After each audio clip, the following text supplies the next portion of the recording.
we have to study about stack. So every function is given a memory space in stack. So every function is allocated a frame of memory. ऐसे ही हम कोई function call करते हैं तुरंत क्या होता है, a frame of memory is allocated for that function. The statement in that function are allocated in stack. Stack क्या होता है, it is a data structure which provides last in first out procedure for data. यानी कि अगर for example हम लेते हैं, हमने यहाँ पे स्टैक रिप्रेजेंटेशन करी है, we have put 6 things in this stack. So if I have to put last thing 6, so सबसे पहले रखा जाएगा, और अगर मुझे उसे यूज़ करना होगा उस स्टैक में से कोई भी चीज़, सबसे पहले the last thing that I put will be taken out. So last in first out ये फॉलो करता है stack. And every function is given a memory allocation in a stack. Now, so possible actions on the stack are push, which means हम रख रहे हैं कोई चीज़ on the dispenser. Example हम ले सकते हैं, a stack of plates की अगर हम बात करें तो the last thing you will take it out the first. यानी कि अगर 4th प्लेट में सबसे ऊपर रख रही हूँ, that will B eight top of stack. And that अगर मुझे कुछ यूज़ करना है, कोई प्लेट यूज़ करनी है उस स्टैक में से, so the 4th plate will be taken out first. So एक पुश हम प्रोसीजर यूज़ करते हैं, एक्शन यूज़ कर सकते हैं स्टैक पे, और एक pop.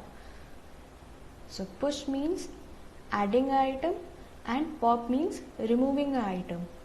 So there are simple way to build a collection. No indexing is necessary in this stack, and size of collection is not predefined. You can store n number of values or statements in your stack in a function. Now अगर function की बात करें, हम program की बात करें, इसका example हम देखते हैं. तो सबसे पहले main memory है, आपका compilation start होगा main memory से. तो main memory में the first statement is int a equal to 3. जैसे ये int a equal to 3 आएगा यहाँ पे, it will be given a position in stack. तो अभी सबसे पहले a equal to 3 आप कंपाइलर ने रीड करा, so it will be put in the stack. Now next thing that is read by compiler is int b. एक और variable आपने ले लिया है b, so b will be placed now. So before a, above a, b will be placed. And then the third thing, that is a function call. So this function call will be placed next, before b, above b, this function call will be placed. Now as soon as this function call is placed, तुरंत क्या होगा, एक frame of memory इस function को allocate होगी. Now the compiler will move to that function. Now इस function में सबसे पहली चीज़ क्या है, एक लोकल वेरिएबल है a.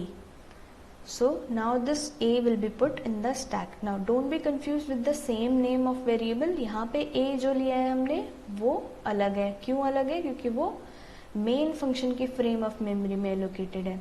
ये जो हमने वेरिएबल लिया है a, this is different because it is allocated memory location in the frame of this function times.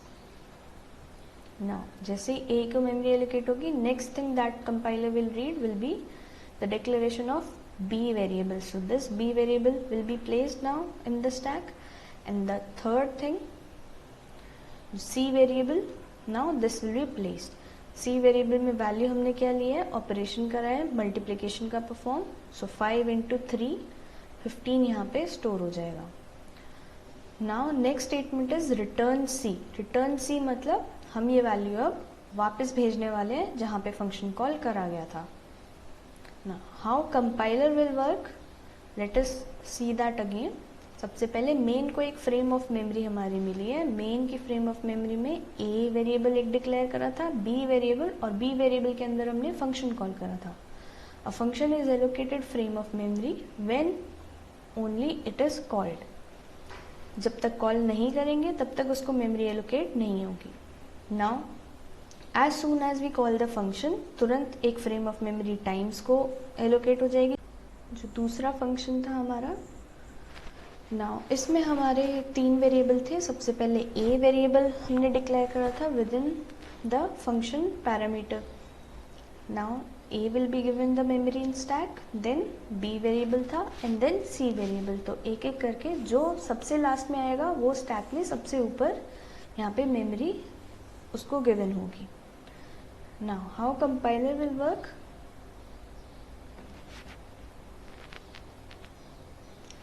As soon as this function is given the memory,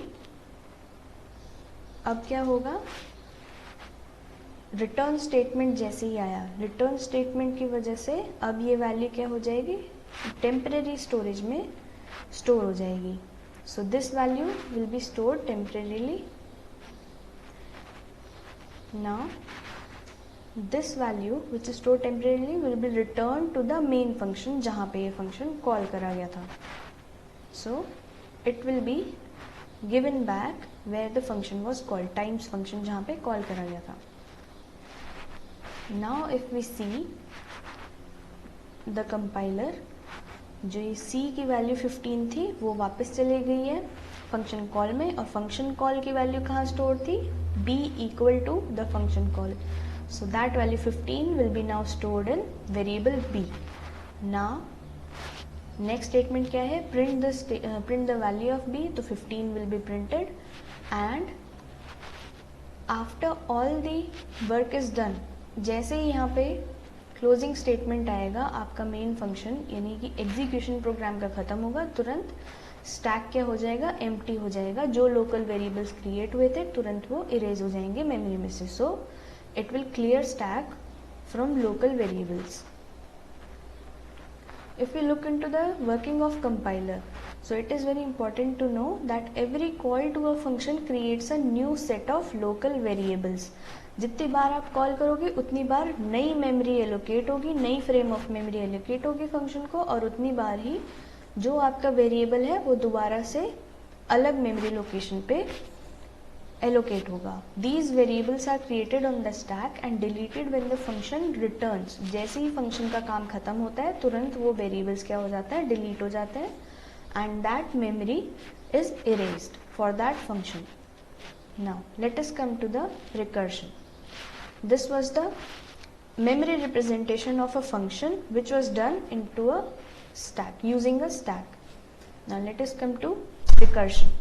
So what is recursion? It is calling a function within itself. यानी कि हम function की definition के अंदर ही function को call करेंगे, same function को call करेंगे. Sometimes it is better to solve a problem by solving a smaller version of the exact same problem first. So recursion is a technique that solves problem by solving a smaller problem of same type. The function that is called within itself is called recursive function. For example हम अगर example लेते हैं real life का, तो recursion हम कहाँ पे use करते हैं. Suppose we take example of counting the number of student present in a class. तो एक क्लास में अगर 7 बेंचेस हैं और 7 बेंचेस पे आपके n नंबर ऑफ स्टूडेंट्स हर एक बेंच पे बैठे हुए हैं. Now to know how many students are present, एक प्रोसीजर ये है कि मैं एक एक बच्चे को काउंट करूँ how many students are present in that class. Now दूसरा मेथड क्या हो सकता है, I give the task to student itself from the last seat. Last seat को मैं बोलूँ कि उस बेंच पे जितने बैठे हैं वो अपनी आगे वाली सीट पे बता दें. Now if 4 students are sitting there, so next seat will add that number and उस सीट पे नेक्स्ट सीट पे जितने बच्चे बैठे होंगे उसमें ऐड करके अपने आगे वाले बच्चों को बताए. Now this procedure will make the counting faster and accurate also. So recursion के और भी real life examples हो सकते हैं. Now let us move to the programming example of recursion. अगर यही चीज़ हम programming में बात करें, so when you turn that into a program, you end up with functions that call themselves.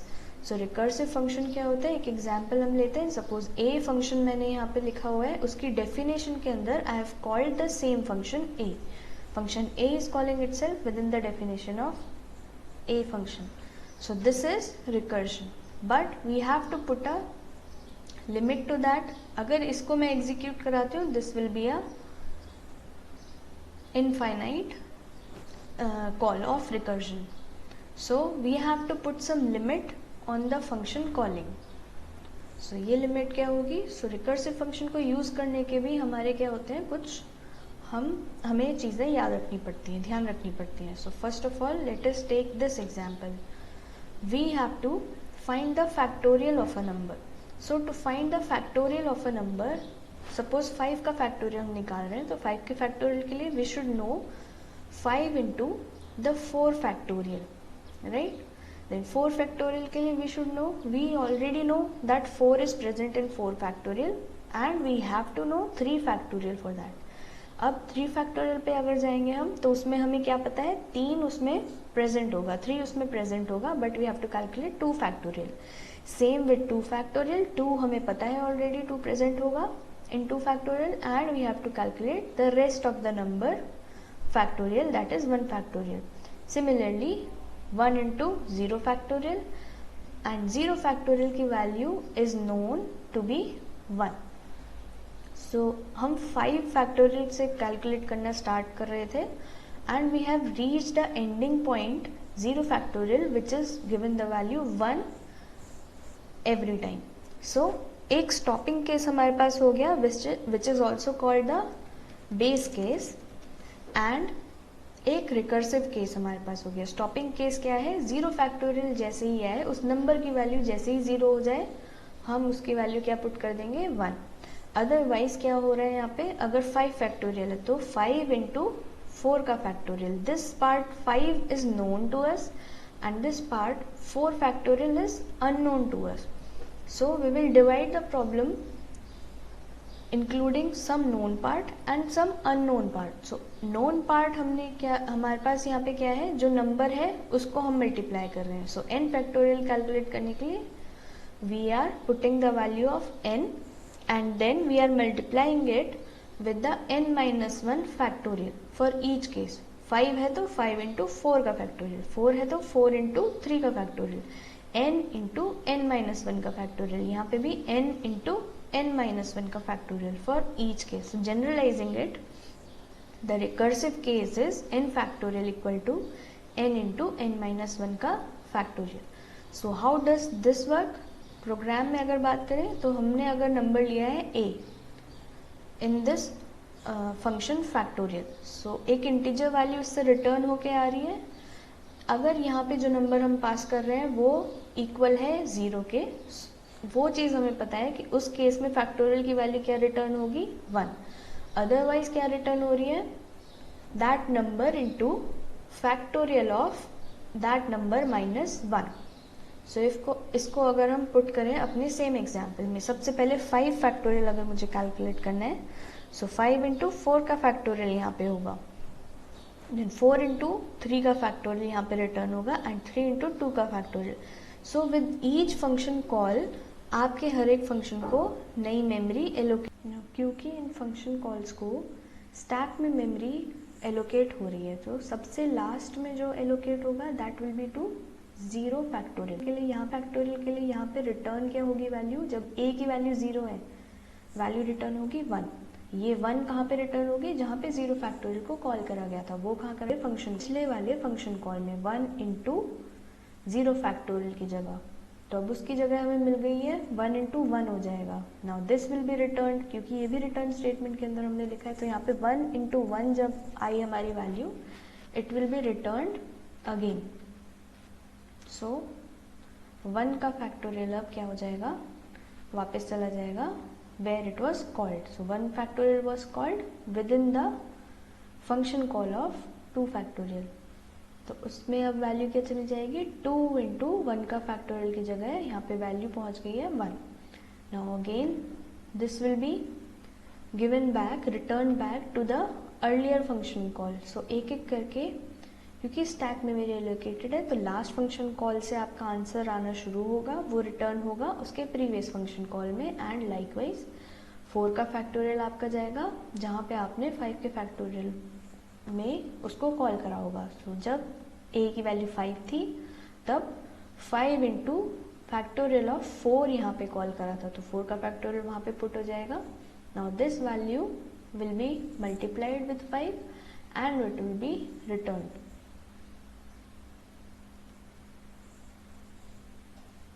Now coming to the final value, the final value 5 factorial की 120 यहाँ पे return हो जाएगी. Now let us see this with the help of stack. तो सबसे पहले जब हम पुश कर रहे हैं फंक्शंस को, तो पहली बार में क्या हुआ, a की वैल्यू जब 5 थी, तो यहाँ पे a की वैल्यू जब 5 थी तो सबसे पहले वो स्टैक में सबसे पहले रखा गया. Now because 5 was not equal to 1, तो यहाँ पे क्या हुआ, रिटर्न क्या होगा,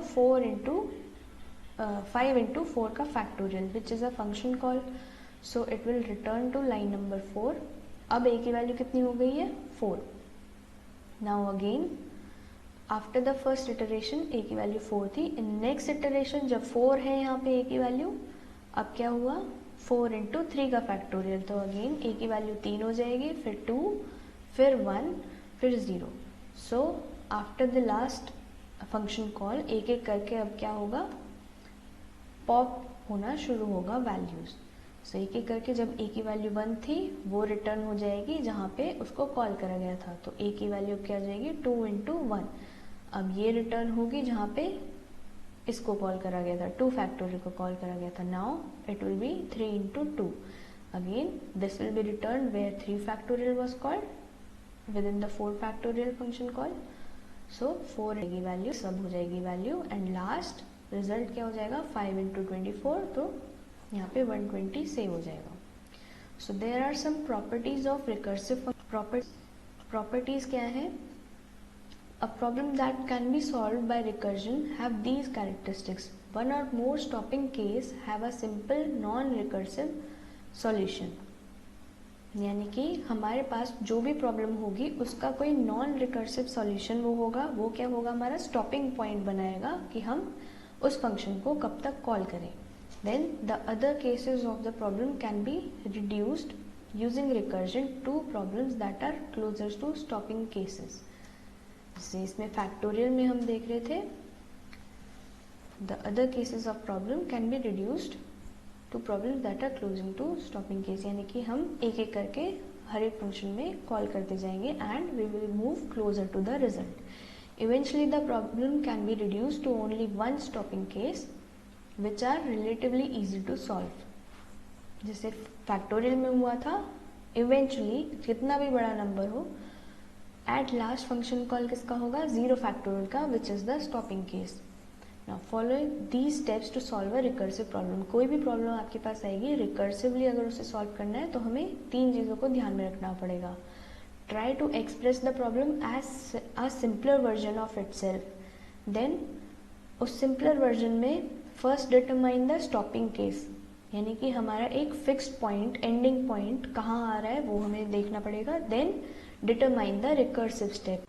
Now let us execute this factorial of a number program on the compiler. Now, first of all,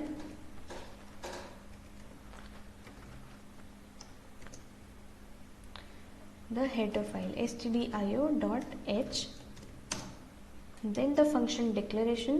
इसमें integer टाइप की वैल्यू आपकी रिटर्न हो रही है और फैक्टोरियल हम निकाल रहे हैं, तो फैक्ट हमने फंक्शन का नाम लिया है और हम इसमें प्रोवाइड क्या कर रहे हैं, एक इंटीजर वैल्यू हम इसमें प्रोवाइड करेंगे एज अ इनपुट. जैसे 5 का फैक्टोरियल निकाल रहा था तो 5 हमें वैल्यू प्रोवाइड करनी है. Then recursively that value which we are inputting will change.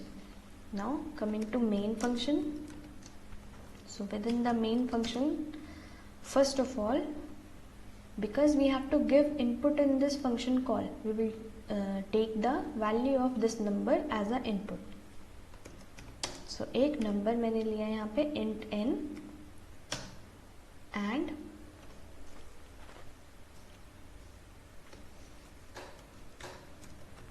with the help of scanf I will input it.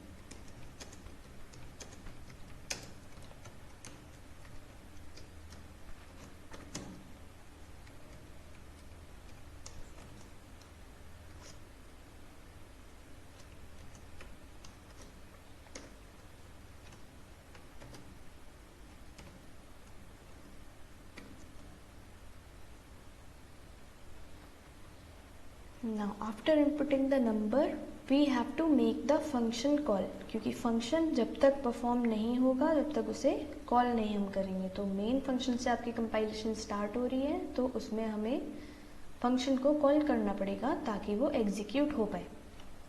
So we will call this function fact providing the value n।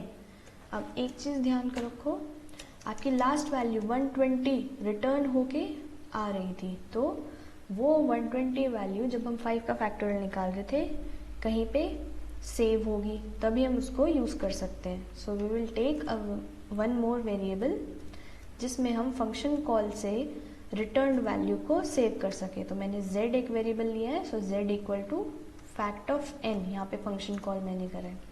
Now I can print this value, the factorial of %d is %d. Now the first integer value is coming from the number and the second integer value is coming from the result we are taking into z. Now main function का काम यहाँ पे ख़त्म हो जाएगा। अब हम factorial निकालने के लिए रिकर्सिव फंक्शन की डेफिनेशन पे आते हैं। सो int fact, first of all declaration, then we will take a variable, suppose a variable मैंने लिया है जिसमें n की वैल्यू कॉपी हो जाएगी। now we have to define the steps in this। steps हमारे क्या थे? first of all base condition, अगर ये नंबर जो हमारा यहाँ पे है input in the function fact is equal to 0, इस केस में हमें क्या पता है, हमें वैल्यू रिटर्न करानी है 1, because 0 factorial is 1। Then else हमें क्या रिटर्न कराना है, we have to make a recursive function call that number which is stored in a into fact of a minus 1। तो अगर 5 हमने इनपुट कराया है सबसे पहले, तो 5 इंटू 5 माइनस 1 का फैक्टोरियल, देन 5 माइनस 1 यहाँ पे पुट हो जाएगा 4, फिर 4 इंटू 4 माइनस 1 का फैक्टोरियल। तो this will be a recursive call. अब एक बार इसे एग्जीक्यूट करा के देखते हैं। तो सबसे पहले just for making it more clear I am printing the value of a।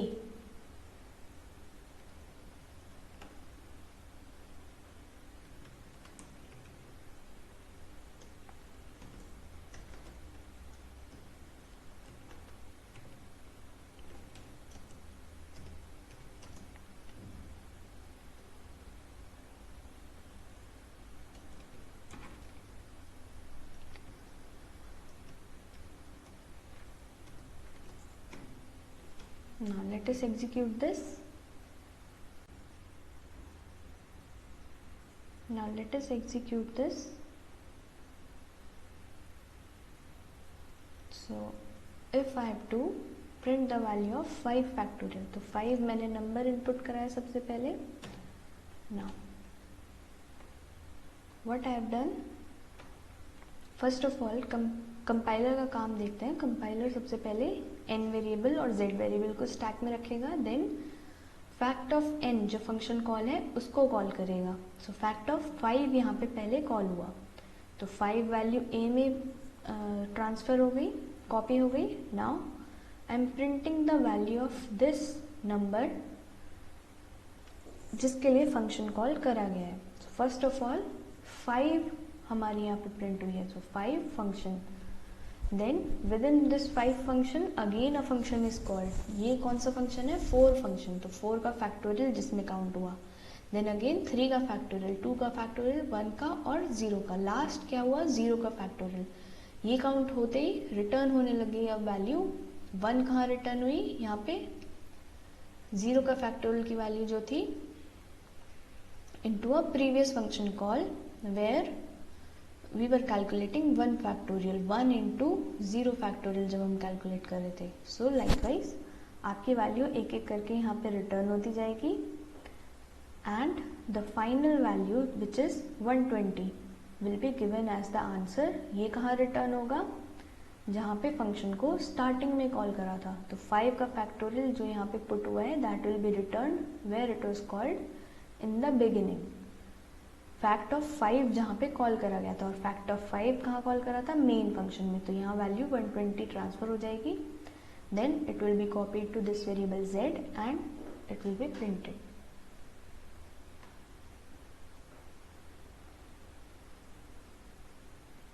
Now let us see another example of recursion. After factorial, let us see the program to print Fibonacci series using recursive function. So Fibonacci series print करने के लिए सबसे पहले we know that it starts from 0, then 1, then we go on adding the previous two terms for the next term. तो 0 और 1 हमें पता है, इस चीज़ में नोन क्या है हमें फिबोनाची सीरीज में, that the first term will always be 0, second term will always be 1, then third term onwards we are calculating previous two terms का सम। सो थर्ड टर्म के लिए फर्स्ट और सेकेंड टर्म का सम सम ले रहे हैं हम, देन फोर्थ टर्म के लिए थर्ड और सेकेंड टर्म का, फिफ्थ टर्म के लिए फोर्थ और थर्ड टर्म का। नाउ विच इज 0 और 1 हमारी फर्स्ट और सेकेंड टर्म है, तो 0 और 1 को ऐड करके थर्ड टर्म बनेगी। Then the answer will be 1। Now fourth term will be 1 + 1 and fifth term will be 1 + 2। So इसमें स्टॉपिंग पॉइंट हमारा क्या है, जो चीज़ हमें नोन है, that is first term is 0 and second term is 1। ये चीज़ हमें नोन है, that will be now our stopping case और the base case. Now second thing हमें क्या करना है, रिकर्सिव केस बनाना है। तो रिकर्सिव केस यहाँ पे क्या है, apart from first and second term बाकी सारी टर्म के लिए हमारा एक जनरलाइज फॉर्मूला हो रहा है, that is adding of the previous two terms. So if we are calculating nth term, तो we are adding n-1 term and n-2 term. अगर यहाँ पे फिफ्थ टर्म हम निकाल रहे हैं तो fourth term plus third term calculate करेंगे, देन फोर्थ टर्म अगर निकाल रहे हैं तो third term plus second term. So we have made the base case and the recursive case. Let us write it in the program. Now to print this, सबसे पहले एक integer value इसमें return होके आ रही है एंड हम एक integer value इसमें प्रोवाइड कर रहे हैं as a input. Now based on this input, the value of n, हमारे 3 आंसर हो सकते हैं। या तो अगर नंबर 1 के बराबर है तो रिटर्न क्या हो रही है, वैल्यू 0। अगर नंबर 2 के बराबर है, यानी कि सेकेंड टर्म अगर हम प्रिंट कराना चाहते हैं तो सेकेंड टर्म प्रिंट होगी 1, सो it will return 1। Else third term onward हम क्या कर रहे हैं, प्रीवियस टू टर्म को कैलकुलेट कर रहे हैं। जैसे थर्ड टर्म अगर हमें निकालनी है तो 3 - 1 टर्म के लिए आपका रिकर्सिव कॉल चलेगा एंड 3 - 2 टर्म के लिए आपका रिकर्सिव कॉल चलेगा। तो सेकेंड टर्म और फर्स्ट टर्म हम उससे कैलकुलेट करेंगे। So if we dry run this, सबसे पहले अगर मैं फिब ऑफ 1 निकालूँ, यानी कि इसमें 1 वैल्यू पुट करूँ, तो आंसर आपका रिटर्न क्या होगा इसके अकॉर्डिंग 0। देन फिब ऑफ 2 अगर मैं पुट करूँ इसमें n की वैल्यू, तो n की वैल्यू जब 2 है तो रिटर्न क्या होगी वैल्यू यहाँ पे 1। Then third term onwards fib of 3 में अगर मैं 3 वैल्यू पुट करूँ इस फंक्शन में, then fib of 2 will be called and fib of 1 will be called. So second term calculate करेंगे और फर्स्ट टर्म कैलकुलेट करेंगे using the recursive function call. तो एक बार में एक ही टर्म आपकी प्रिंट हो रही है, एक ही टर्म आपकी रिटर्न हो सकती है। नाउ रिटर्न फंक्शन की हेल्प से आप एक बार में एक ही वैल्यू रिटर्न करा सकते हो। तो इसीलिए हमें क्या करना पड़ेगा, हमें जितनी टर्म प्रिंट करानी है उनके लिए बार बार रिकर्सिव फंक्शन कॉल को कॉल करना पड़ेगा। जैसे हम फोर्थ टर्म कॉल कर रहे हैं तो इसमें हमें थर्ड टर्म को दोबारा कैलकुलेट करना पड़ेगा और सेकेंड टर्म को दोबारा कैलकुलेट करना पड़ेगा। तो within third term again we have to calculate the second and first term. So this will be recursive call repeatedly performed again and again to find a single value for that particular term of Fibonacci series. Now if we write the program for this, so सबसे पहले हमें क्या करना पड़ेगा, एक integer value हमारी return हो रही है, so return type int of this Fibonacci function. Now let us execute this.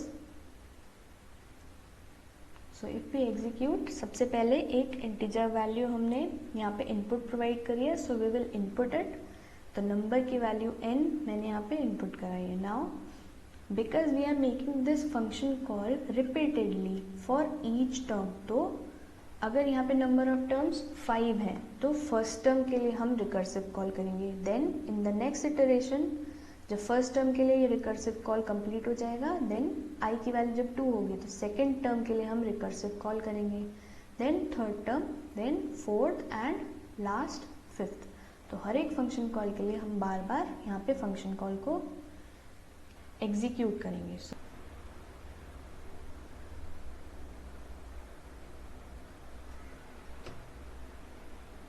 Now if we have to print 5 terms, so output क्या आएगा 0 1 1 2 3. so 5 terms आपकी प्रिंट हो जाएगी. To make it more clear कि इसको प्रिंट कराने के लिए कौन कौन से टर्म की फंक्शन कॉल हुई है, let us print this value of a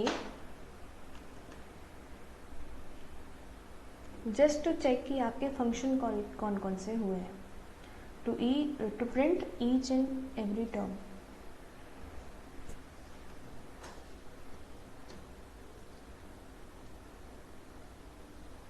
So because we are printing each and every term with the help of loop variable, यहाँ पे i की वैल्यू 1 है तो फंक्शन कॉल सबसे पहले कैलकुलेट करने के लिए कॉल होगा first term. So fib of 1 जब यहाँ पे जाएगा तो फंक्शन कॉल कौन कौन सा होगा, सिर्फ फर्स्ट टर्म निकालने के लिए कॉल होगा. तो a की वैल्यू 1 होते ही यहाँ पे रिटर्न हो जाएगी वैल्यू 0. देन आफ्टर रिटर्निंग यहाँ पे वैल्यू प्रिंट हो जाएगी 0. नाउ नेक्स्ट इटरेशन में आई की वैल्यू जब 2 होगी तो 2 की सेकेंड टर्म कैलकुलेट करने के लिए यहाँ पे फंक्शन कॉल होगा. Let us take the same example. हमें 5 टर्म्स अगर प्रिंट करानी है, 5 टर्म प्रिंट कराने के लिए यहाँ पे कितने फंक्शन कॉल हुए हैं.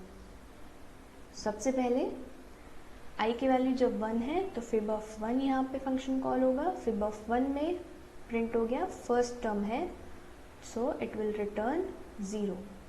सो रिटर्न कहाँ होगी, यहाँ पे फंक्शन कॉल की जगह. Then next iteration of the loop i plus plus की हेल्प से. Now the value of i is 2, तो सेकेंड टर्म यहाँ पे कैलकुलेट होगा. You can see on the output window second term यहाँ पे 1 है, रिटर्न हो जाएगी वैल्यू 1. देन थर्ड टर्म जैसे ही i की वैल्यू 3 होती है तो fib of 3 सबसे पहले कॉल हुआ. तो first of all the value of a which is printed is 3. Third term calculate करने के लिए आपने फंक्शन कॉल करा है तो उसके लिए सेकेंड और फर्स्ट टर्म कैलकुलेट होगी. सो सेकेंड और first term we know 0 and 1 है, वो दोनों ऐड होके यहाँ पे क्या आ गया 1. Then again the fourth term calculation. For fourth term first of all third term calculate करनी होगी और थर्ड टर्म कैलकुलेट करने के लिए सेकेंड और फर्स्ट कैलकुलेट करनी होगी. सो थर्ड टर्म आपकी कैलकुलेट हो जाएगी. Then you have to add the second term into the third term to make the fourth term. Likewise, each and every function call will be done for calculating the next term.